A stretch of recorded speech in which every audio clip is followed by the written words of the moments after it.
Howdy folks, I just wanted to quickly touch base with you on what I'm doing. You can see it's fairly busy here. So what I want to show you is this temporary shooting board that I have used now for many years. I just, made it out of MDF, and it's been flat and so forth. It hasn't moved, but what I mainly use this for is to playing thinner stock, right? So this is a 1/4 inch thick, and this stop here is, I'm not quite sure, I think it's an 1/8, or I can't even see it from here. So whatever that is, it's probably an 1/8 or maybe just a little bit more. So I can't plane it up against this metal planing stop, because then the blade was just hit the stop. So I made this up long ago, and I've been using it ever since. And I also use it for chopping, and you can see there's lots of chopping marks. But what I've also used it for is a little work like this as a temporary shooting board. And this wooden jack really comes in handy for that.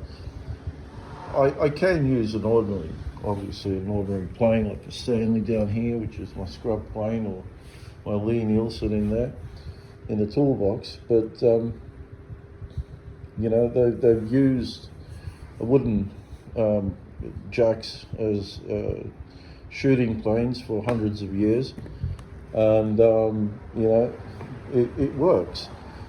But what it is that one side has to be square, right? And when they built this plane, they've primarily only built it for right-hand users, so they've already squared this side up.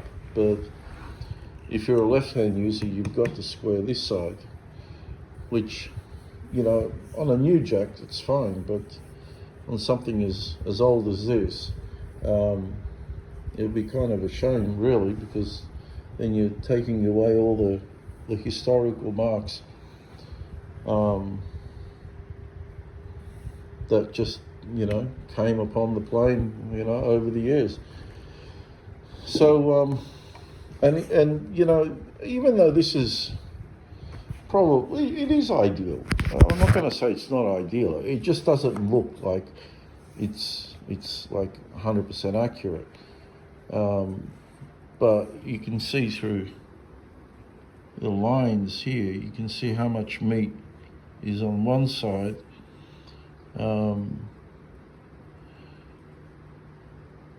It appears to my eye, but then my eyes lie a lot because I'm going blind.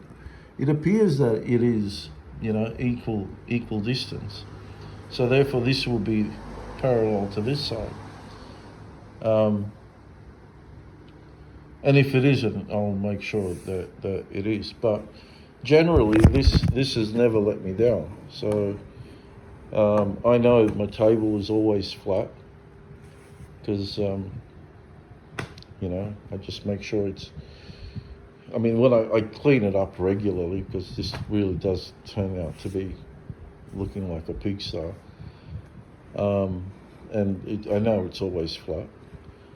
So, and I know this is flat, and I know that's square. So, well, let's just see how square it really is.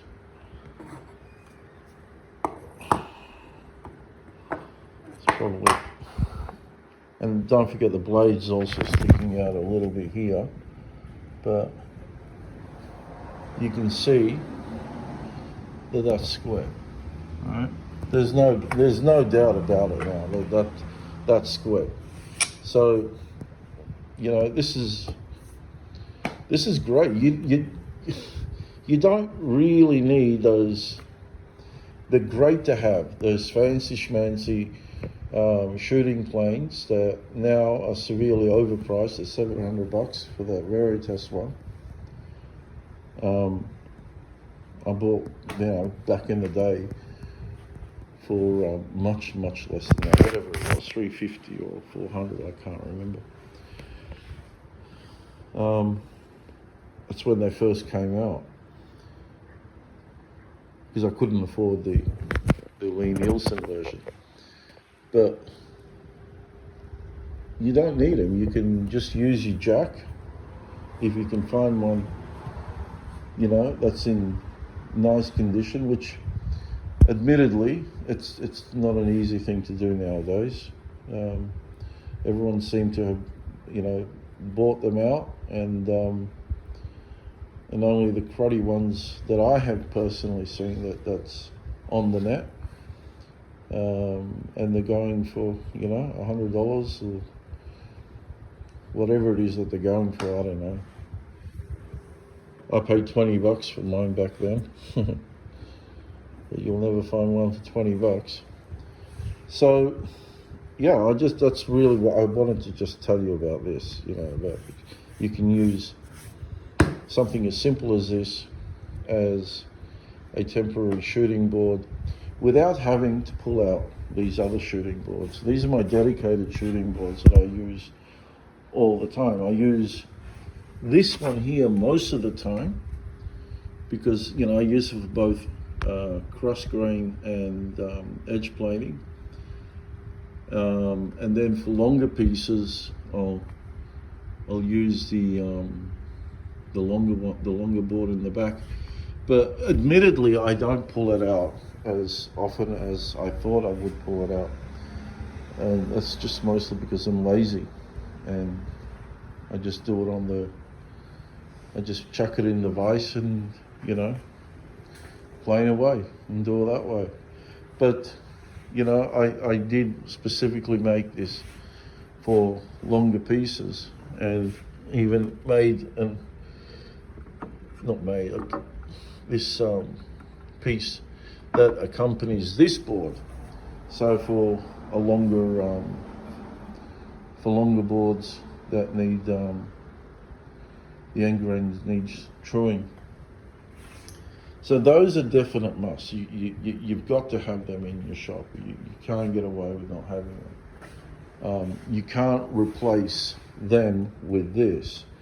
But for smaller little pieces like this, where you don't want to pull out your shooting plane or whatever plane you've got, and you don't want to pull out your shooting board, you can just set this up, and you can kill two birds with one stone.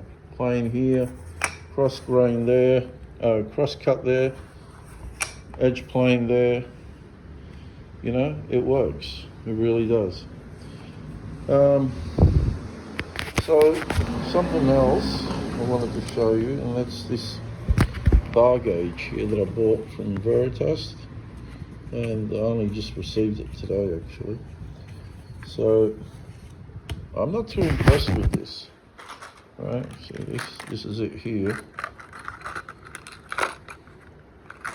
And what I don't like about this is that you're forced to buy more of these as the length or as you need more, right? So then it's not interchangeable.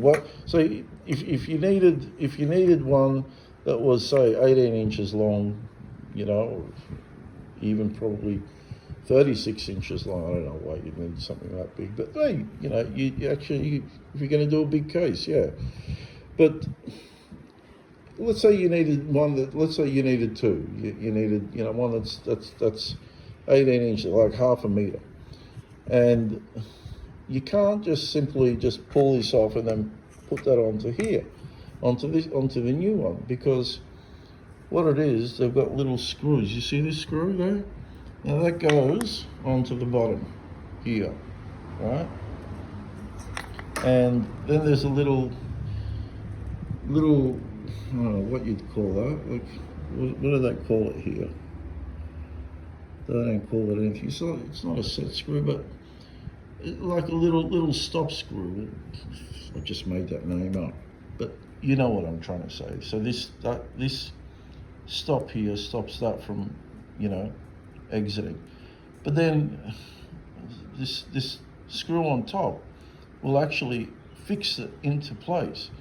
So what is this actually for? I don't know.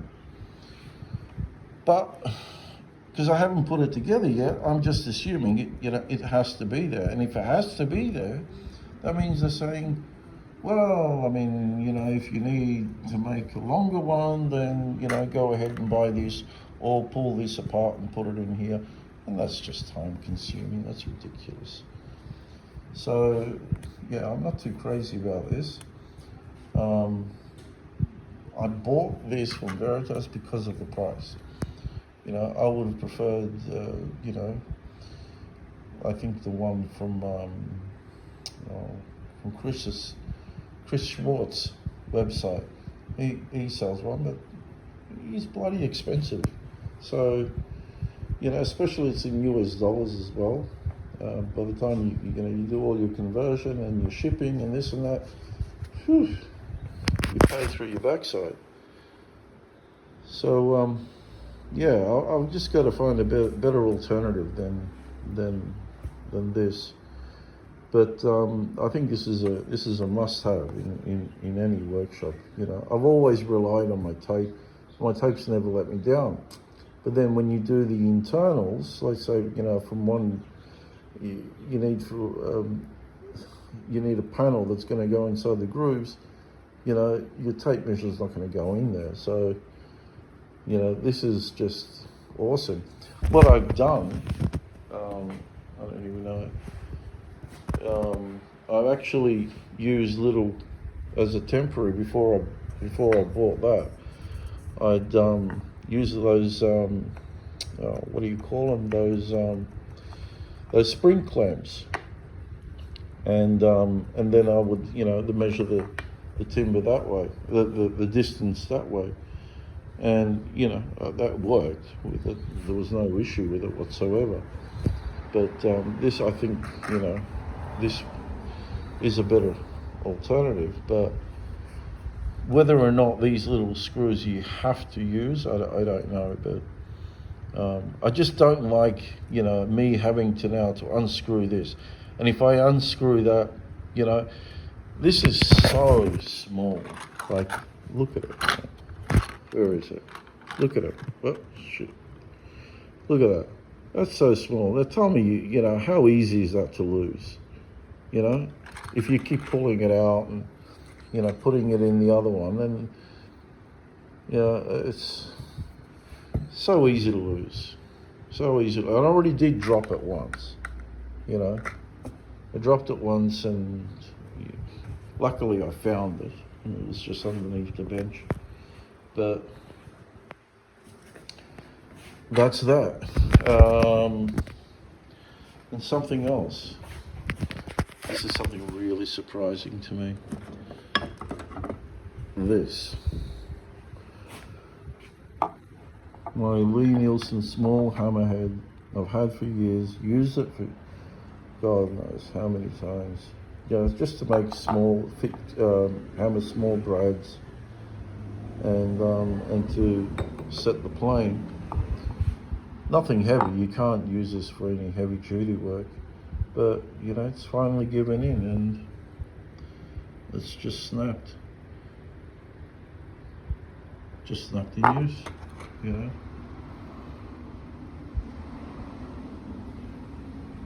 But the good thing is that, according to Lee Nielsen, there's a lifetime warranty on it.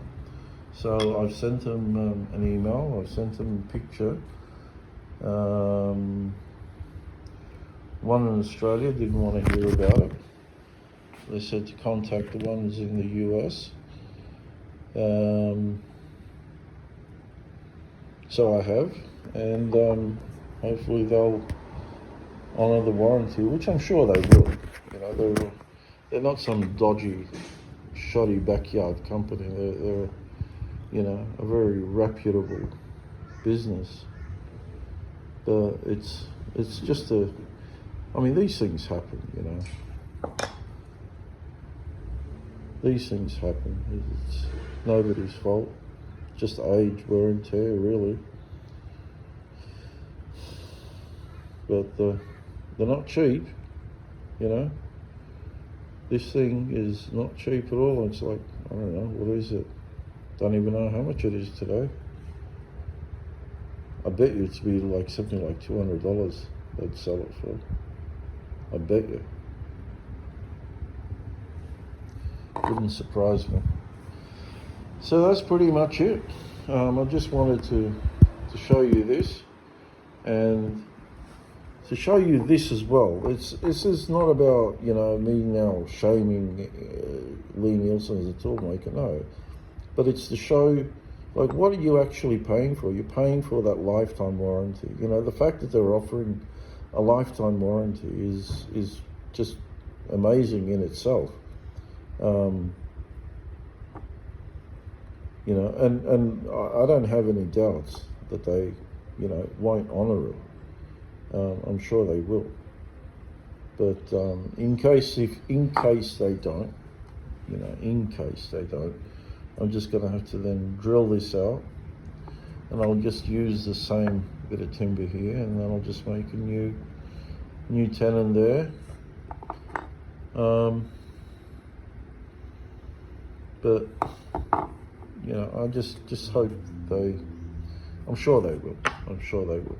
And I just wanted to say, you know, this is what you pay for. Like, you pay for these things, you know, for the lifetime warranty and all of that. And that's what makes them so good. Not only do they make beautiful tools, they're also quality made. But and you know, and they offer that lifetime warranty. So there's a bit of free advertising for Lee Nielsen. Well, that's it. That's all I wanted to talk about, really. Till next time, farewell.